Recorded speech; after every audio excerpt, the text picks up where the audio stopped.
I love reading these old Starlog magazines. I think they're really cool. This one's from June 1977. Just wanted to show you one thing here. Star Wars.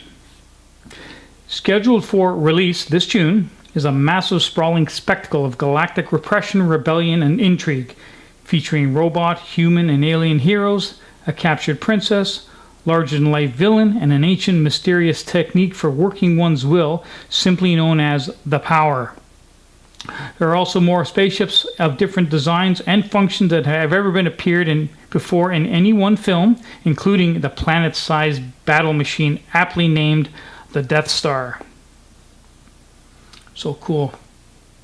The following month, Star Wars was released into the theaters. They show you some concept art here that was included. Got quite a few of these magazines kicking around. I like to take them out every once in a while and, flip through them. Some of the articles are really good. Bring back a lot of great memories. So yeah, anyways, it's been a couple weeks, 3-4 weeks since my last video. Picked up a lot of really cool books I want to show you. So what I think I'm going to do is we're going to go over there and, show you some of the stuff I picked up recently.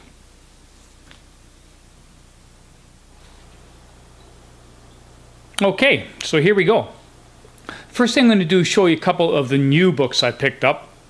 I'm not really much of a new comic book collector, as I've told you before, but I do like Harley Quinn. I've continued to collect this series. I think the stories are really cool. I love the character. So this is issue number 6, United States of Lunacy. This came out, I think it was last month, so I grabbed this one. Love that cover, really cool. And this is issue number 7, Nocturnal Emissions. One thing I have to admit about the new books, not just Harley Quinn, but most of the new comic books in general, both DC and Marvel, is the artwork inside is absolutely fantastic. It's really amazing some of the artists that are working out there in the industry today and the work they're putting out. I just can't say enough about it. It really is absolutely spectacular. And of course you can't collect Harley Quinn without collecting the Bombshell variant. And this is obviously, again, Harley Quinn number 7. What I think I'm going to do in a few weeks is we're going to put together a special episode of all the DC Bombshell covers. There's quite a few of them. Between me and my friend Mike, we've collected all of them. So I think we'll do an episode where we'll go through all the different covers, all the different titles. It really is fantastic work, as you will see. And this is a Red Sonja variant I picked up recently. Generally, I don't collect Red Sonja, but I do collect the sketch cover variants when I can get them. I don't go actively looking for them, but I see them in the store. I will pick them up. I think, again, correct me if I'm mistaken, I think 1 in every 10 issues is a sketch cover. That's why if you look at these on Comic Book Realm or Overstreet, I think they list anywhere from $7 to $10 is the value. So this is one of many sketch covers they come out with for Red Sonja, and I like them. 2 more new books to show you, then we're going to get to the vintage stuff. Look at that cover. That just screams the psychedelic 60s. Batman 66 meets the Green Hornet. Obviously based on the 1960s Batman TV show starring Burt Ward and Adam West. This is a conglomeration by Kevin Smith and Ralph Garman, who's come up with this really cool story. And what is really fantastic about this is DC owns the rights to Batman. Dynamite Comics owns the rights to the Green Hornet. And I think it's really cool that these two completely separate companies have come together, are cooperating together to produce this really cool comic book based on the 1960s Batman and Green Hornet shows. And that's great. I think it's great. And of course, 2 companies, competing companies that always are there to try and outdo one another, working together, I think is fantastic. And I just love this book. I just love the cover. Amazing. And there's issue number 2. Isn't that amazing? This is gonna run. I think this series is gonna run 6 issues in total. So I'm definitely gonna collect all 6 of them. Really nice work. Okay, Flash Gordon number 4, March 1967. Sorry about the glare. I'm doing my best to block as much as I can. For those who don't know, King Comics was an independent outfit. They weren't around for very long. They opened shop in 1966, and I think they closed their doors in December 67. So under the King Comics moniker, Flash Gordon only ran 12 issues. Then it was taken over by Charlton Comics and continued. It's a nice book, not in bad condition. I think on the comic book realm it lists for around $30. You could do a bit better than that, obviously. This one's not perfect condition. I don't know, maybe it's a 6 or a 7. I didn't pay much for it. I think I paid $8. But it's a really cool book. I love the cover, and yeah, I'm very happy with it. Okay, these next 2 books are Ghost books. I picked them up at the Superfan Comic Con about 2 months ago. I didn't show them in the Superfan Comic Con video I did because I only pick up 2 books all day. So I'm going to show them to you now. This book and the second book together were a total of I think $50. So I didn't get much of a deal. They paid he gave me $10 off, so I paid $40 for these next two books. This is Ghost number 8. Came out October 1972. Cover artist is Nick Carty. Penciler and the inker for this was done by Buddy Durnell. Now, again, not a terribly expensive book.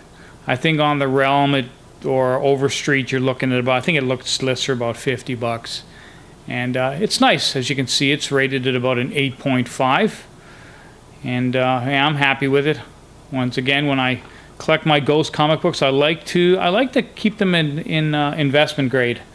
I guess the term investment grade is a bit subjective, but for me it means I try and get my books to be at least a 7 or an 8.0 or higher if I can. That's what I like to collect.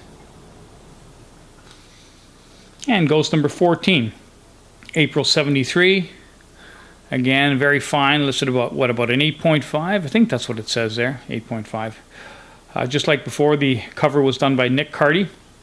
Pencil and ink done by Buddy Durnell. Love these books. So every time I go to a convention, my Ghost collection is getting closer and closer to completion.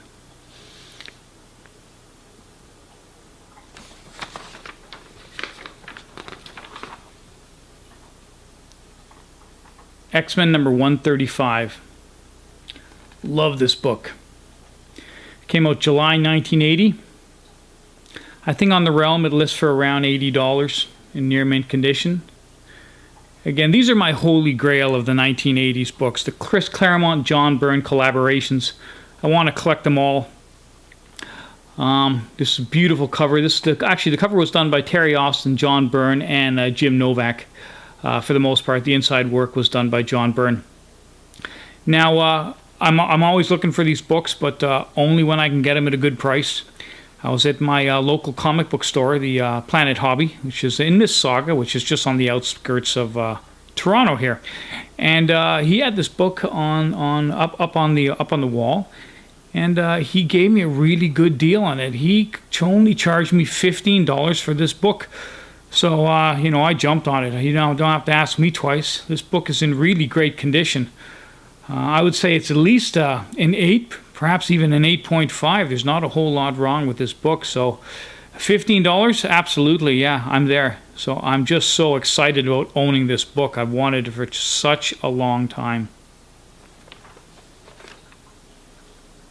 Last book of the day. X-Men number 35. August 1967. Along Came a Spider. I can't tell you how excited I am about owning this book. Now, the fact I got this book was just pure by chance. Again, at my local comic book store, at Planet Hobby, he had this on the wall. Gave it to me at a really, really fantastic price. I paid $48 for this book. $48. Now, obviously, this is not in mint condition, nowhere near. I'd say if I'm lucky, it's maybe about a 4.0. But you've gotta consider what this book is, how old it is, and obviously it's an X-Men. To buy this book in near mint condition, you'd be looking at close to $600. And I am so excited about having this in the 4.0. I couldn't be happier. And yeah, by now it's probably the most expensive book in my collection. Now, just a word about the book itself. The cover was done by Dan Atkins and Sam Rosen. The story itself was written by Roy Thomas, and the pencil work was done by Werner Roth. It's also, I believe, the first appearance of Meccano. He's just a cameo appearance, and also the first appearance of the Changeling. So it's a pretty key book, and obviously, it's an X-Men. X-Men is one of the most collectible books by Marvel. And I am just so happy about owning this book. And for $48, hell, you can't go wrong. So yeah, that's I think that's the final book I'm going to show you for today. I don't think I could possibly end it on a better note than an X-Men number 35. If you have any comments, please leave them. And again, thanks for watching, and I'll see you soon. See you next time.